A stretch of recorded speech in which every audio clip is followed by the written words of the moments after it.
Bienvenue dans le flash de 18h sur RTI 1. Bonsoir à tous. Le nonce apostolique Paolo Borgia est en fin de mission en terre ivoirienne.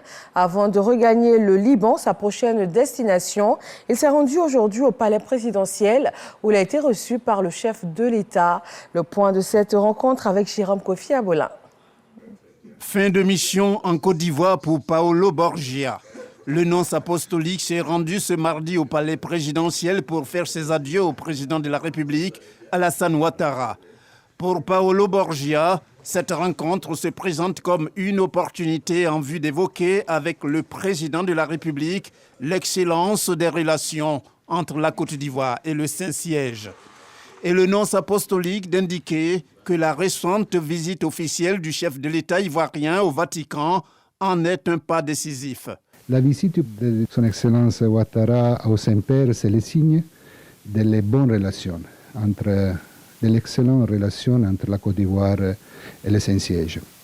Et nous avons parlé aussi des rapports entre le Saint-Siège et la Côte d'Ivoire, et aussi de la relation entre la Côte d'Ivoire et l'Église catholique, la collaboration dans différents domaines. Je les remercie pour l'appui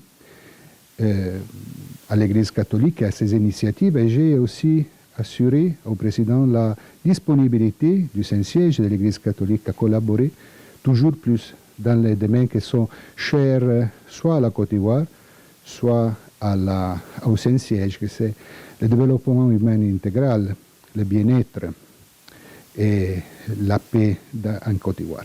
Paolo Borgia quitte la Côte d'Ivoire après y avoir passé 3 années. Sa prochaine destination annoncée est le Liban. Dans le domaine de la santé, c'est la fin de la formation pour 3622 candidats étudiants de l'Institut national de formation des agents de santé INFAS.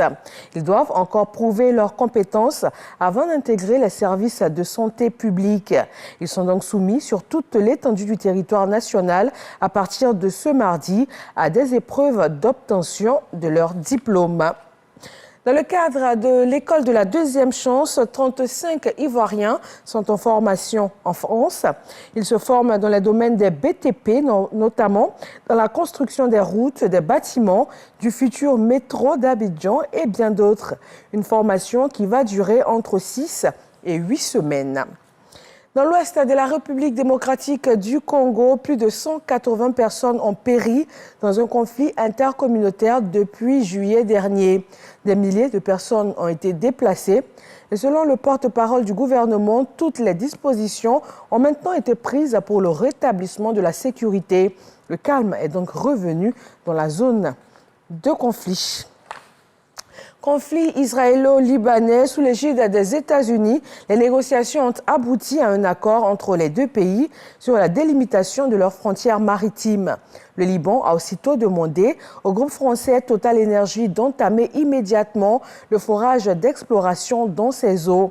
Une recherche d'hydrocarbures au point mort au Liban depuis 2020, en raison justement du litige avec Israël autour de ces gisements offshore. Après plus de 2 années et demie de fermeture des frontières liées à la pandémie de Covid-19, les visiteurs en provenance de 68 pays et territoires bénéficient de nouveau, depuis aujourd'hui, d'une exemption de visa pour les séjours touristiques au Japon. Le pays lève ainsi entièrement les restrictions en place à ses frontières pour les touristes qui peuvent présenter une preuve de vaccination contre la Covid-19 ou encore un test négatif réalisé moins de 3 jours avant leur départ. Et puis cette réunion d'urgence du G7, le président ukrainien a demandé une aide financière aux membres pour la création d'un bouclier aérien au-dessus de son pays. Il craint une escalade des violences et souhaite pouvoir y faire face. Le président américain Joe Biden avait déjà promis hier que son pays fournirait un système avancé de défense aérienne. L'Allemagne doit aussi livrer en urgence un premier système de défense anti-aérienne promis de longue date. Et voilà, merci de nous avoir suivis. Retrouvez tout de suite l'information dans nos régions et le journal, ce sera pour 20h.